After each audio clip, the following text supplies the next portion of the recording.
Assalamualaikum warahmatullahi wabarakatuh. Perkenalkan, saya Siti Mudiatun dengan NIM 067. Di sini saya akan mempresentasikan materi saya yang berjudul Strategi Pengembangan Industri Halal di Indonesia guna memenuhi tugas UAS mata kuliah Kebijakan Industri Halal.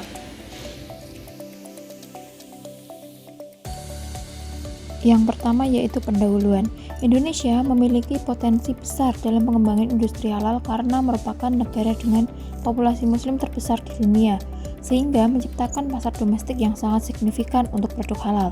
Namun, meskipun permintaan tinggi, sektor ini masih didominasi oleh produk impor dan Indonesia tercatat sebagai salah satu pengimpor makanan dan minuman terbesar secara global. Pemerintah telah berupaya untuk memperkuat industri halal melalui berbagai kebijakan, termasuk kewajiban sertifikasi halal sesuai dengan Undang-Undang Nomor 33 Tahun 2014. Namun, tantangan seperti rendahnya literasi halal di masyarakat, keterbatasan infrastruktur, dan persaingan global masih harus diatasi. Peningkatan kesadaran dan pemanfaatan produk halal lokal diharapkan dapat mendorong pertumbuhan sektor real dan juga memperkuat ekonomi nasional. Pemerintah juga telah memproyeksikan hal ini dengan meluncurkan Master Plan Ekonomi Syariah 2019-2024 yang mencakup pembangunan kawasan industri halal seperti Modern Halal Valley, Halal Industrial, Park Sidoarjo, dan Bintan Inti Halal Hub. Pembangunan kawasan industri halal ini merupakan bagian dari upaya untuk menjadikan Indonesia sebagai produsen terkemuka produk halal di seluruh dunia. Berdasarkan informasi yang dilaporkan oleh Kementerian Perindustrian Republik Indonesia, pembangunan kawasan industri halal itu tidak hanya terbatas pada proyek-proyek yang sedang berjalan, tetapi pemerintah juga berkomitmen untuk terus mengembangkan kawasan industri halal di berbagai daerah lainnya. Tujuannya adalah untuk industri halal Indonesia agar dapat tumbuh secara merata dan kuat di seluruh negeri. Lalu yang selanjutnya, strategi pengembangan industri halal di Indonesia. Strategi untuk memajukan sektor industri halal di Indonesia yaitu yang pertama ada menciptakan SDM yang unggul dan hebat, yaitu melalui pembangunan SDM, People Development, yaitu ada Heart, Head, dan juga Hand. Pendekatan Heart adalah pendekatan dari hati, yaitu penyatuan tujuan untuk bertakwa kepada Allah Tuhan Yang Maha Esa. Head dengan pengetahuan dan ilmu serta dilengkapi dengan kemampuan skill spesifik pada industri tertentu atau hands. Pengembangan unggul dapat dilakukan melalui saluran edukasi SDM. Penguatan SDM tidak lepas dari peran perguruan tinggi.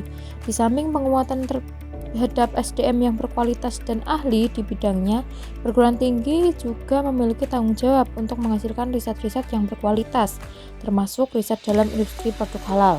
Yang kedua, kemampuan mensosialisasikan sertifikasi halal membutuhkan strategi yang handal. Jadi dibutuhkan strategi yang handal untuk dapat mensosialisasikan sertifikasi halal. Produk halal yang berupa makanan, minuman, obat, kosmetik, dan barang gunaan maupun jasa penyembelihan, pengolahan, pendistribusian, sampai penyajian harus disertifikasi bila mana telah jelas bahan dan juga proses produk halalnya atau PPH. Selayaknya ada komitmen dan tanggung jawab pelaku usaha untuk menjamin produknya halal melalui sistem jaminan produk halal atau SJPH yang dijalankan.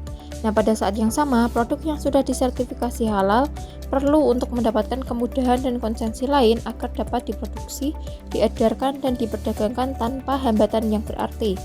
Yang ketiga, kerjasama dan koordinasi yang kuat antara pemangku kepentingan halal. Jadi ada rantai panjang yang terlibat dalam implementasi sertifikasi halal dari atas ke bawah untuk memastikan keamanan produk halal. Rantai nilai untuk sertifikasi halal memiliki banyak pemain. Lembaga lain harus memainkan peran dan menentukan apakah produk itu halal, termasuk otoritas keagamaan atau MUI dan juga Badan Pemeriksa atau Pengujian Produk atau LPH. Yang keempat, fungsi pengawasan produk dilakukan oleh BPOM. Jadi BPOM menjamin keamanan dan mutu produk halal dalam negeri. Kemudian peredaran barang atau produk menjadi kewenangan Kementerian Perindustrian, Perdagangan, Pertanian, dan juga Bea Cukai.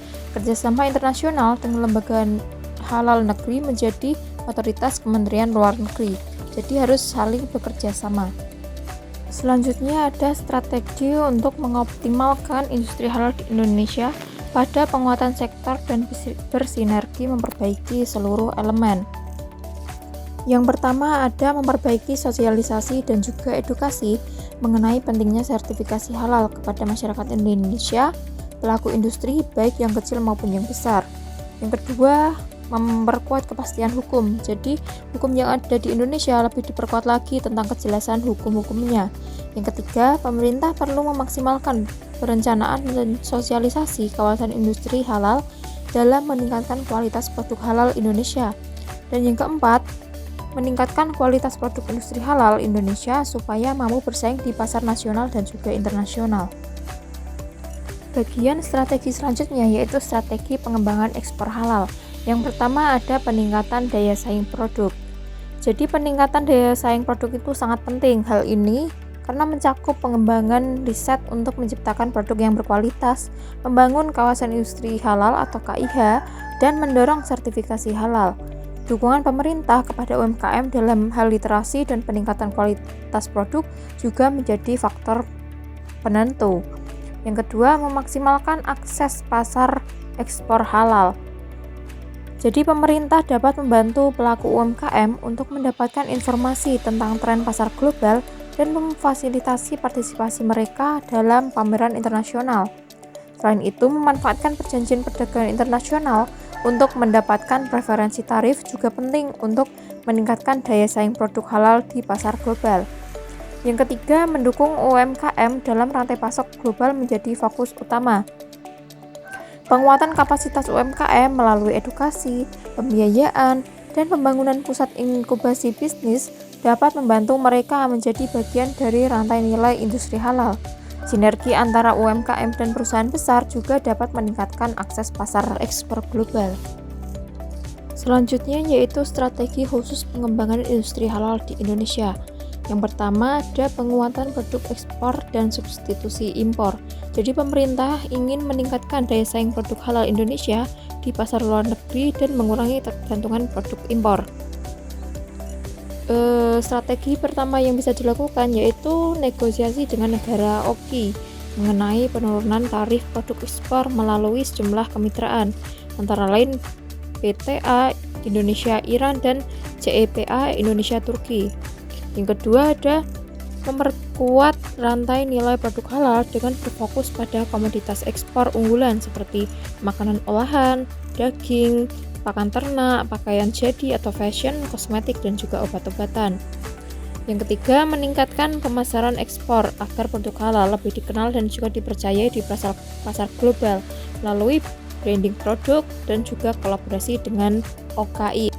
Strategi yang kedua yaitu pengembangan zona ekonomi khusus halal atau kawasan industri halal.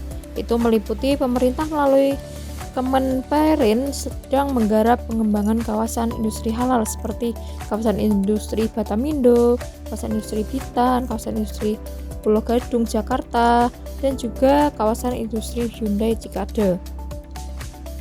Sedangkan di Provinsi Riau didukung dengan Peraturan Daerah Nomor 9 Tahun 2018 yang memuat peta jalan pengembangan industri halal tahun 2018 hingga 2030.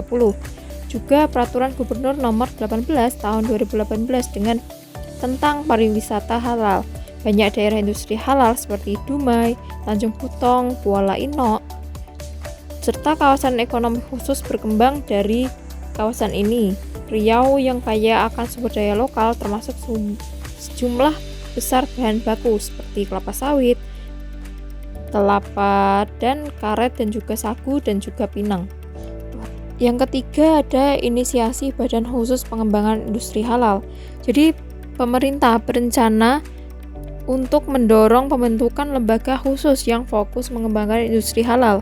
Tujuannya agar ada institusi yang benar-benar mengatur, merancang strategi dan mendorong pertumbuhan industri halal secara terfokus dan profesional. Yang keempat, penguatan rantai nilai halal, yaitu dengan cara memperkuat semua tahapan produksi produk halal dari bahan baku, proses produksi, distribusi, hingga pemasaran agar sesuai dengan standar halal. Hal ini penting untuk memastikan bahwa produk itu benar-benar halal dan juga berkualitas tinggi. Selanjutnya ada beberapa tantangan pengembangan industri halal di Indonesia. Dengan jumlah penduduk muslim terbesar di dunia, Indonesia memiliki banyak potensi untuk memimpin bisnis halal global. Namun, untuk mewujudkan potensi itu ada beberapa kendala, di antaranya yang pertama ada infrastruktur dan personil yang tidak memadai. Hanya terdapat sedikit fasilitas untuk menguji makanan halal yang ada di Indonesia, kurangnya auditor halal yang terambil, serta kurangnya kemampuan dalam bidang penelitian dan pengembangan produk halal. Yang kedua, persaingan internasional. Dominasi negara lain di sektor halal, seperti teknik pemasaran negara lain yang lebih kuat dan juga perlindungan hukum yang tidak memadai. Yang ketiga, standarisasi dan sertifikasi halal. Standar halal nasional yang bervariasi, sertifikasi halal yang mahal, dan juga prosedur yang sulit dan berlarut-larut. Yang keempat, ketersediaan bahan baku halal. Ketergantungan pada produk impor atau bahan baku impor, lalu ketidakcukupan pasokan bahan baku halal lokal, dan juga variasi biaya bahan baku yang mahal. Yang kelima ada kesadaran masyarakat. Masyarakat umum masih memiliki tingkat pengetahuan yang rendah tentang produk halal, pemahaman yang buruk tentang konsep halal, dan informasi yang salah dari rumor dan informasi palsu. Lalu selanjutnya jumlah negara yang bersaing dalam industri halal. Sektor halal hadir tidak hanya di negara muslim seperti Malaysia, Turki, Arab, tetapi juga di negara-negara seperti Thailand, Cina, Jepang, dan Korea yang mayoritas penduduknya bukan muslim. Pengekspor pakaian muslim terbesar saat ini adalah Tiongkok. Seiring dengan pertumbuhan pariwisata halal, Korea Selatan telah muncul sebagai produsen kosmetik halal terkemuka di dunia. Jepang juga mempromosikan wisata halal dan juga industri halal. Selain itu, negara tetangga seperti Thailand bertujuan untuk menjadi pusat global industri makanan halal. Melihat potensi industri halal yang sangat besar dan menjanjikan, hal ini sebenarnya adalah hal yang wajar. Hal ini dapat menurunkan jumlah produk halal yang diproduksi di Indonesia dan dijual baik di dalam maupun di luar negeri. Dan hal ini akan berdampak buruk bagi Indonesia. Indonesia hanya akan menjadi konsumen di pasar yang menggiurkan ini, bahkan jika tidak mampu bersaing. Selanjutnya, tidak ada satupun sertifikat halal yang diakui secara universal. Hal ini disebabkan oleh kurangnya kesepakatan global di antara negara-negara untuk menstandarisasi sertifikat halal internasional. Setiap negara memiliki standarnya sendiri untuk sertifikat halal. Negara lain mungkin menerima atau tidak menerima standar ini. Akibatnya muncul anomali dalam sertifikasi halal. Tentu saja ketika produk diekspor ke negara lain, hal ini dapat berdampak pada kepercayaan konsumen. Maka dari itu, konferensi internasional diperlukan untuk membahas harmonisasi sertifikasi halal. Dalam hal ini, POKI atau Organisasi Kerjasama Islam dapat memimpin sertifikasi halal secara universal. Yang terakhir ada konsep halal yang masih belum jelas bagi masyarakat Indonesia. Banyak orang Indonesia percaya bahwa setiap produk yang tersedia di pasar adalah halal. Agama dan keakraban dengan ide-ide halal terkait dengan kesadaran halal. Pengetahuan tentang produk halal tidak sepenting religiositas dalam menentukan perilaku konsumsi produk halal konsumen. Tingkat keyakinan agama, pertimbangan kesehatan, label dan lambang halal, dan eksposur yang tinggi semuanya berdampak pada kesadaran halal. Selain itu, paparan media, identitas diri, dan keyakinan agama juga mempengaruhi pengetahuan halal. Selanjutnya, tantangan tersebut dapat diatasi melalui strategi mengatasi tantangan pengembangan industri halal di Indonesia. Yang pertama yaitu ada kolaborasi antara pemerintah, industri, dan lembaga keuangan. Untuk sukses di pasar global, kerjasama antara sektor keuangan dan sektor industri sangat penting. Daya saing yang tinggi dalam barang-barang manufaktur diperlukan untuk memenuhi tujuan ini.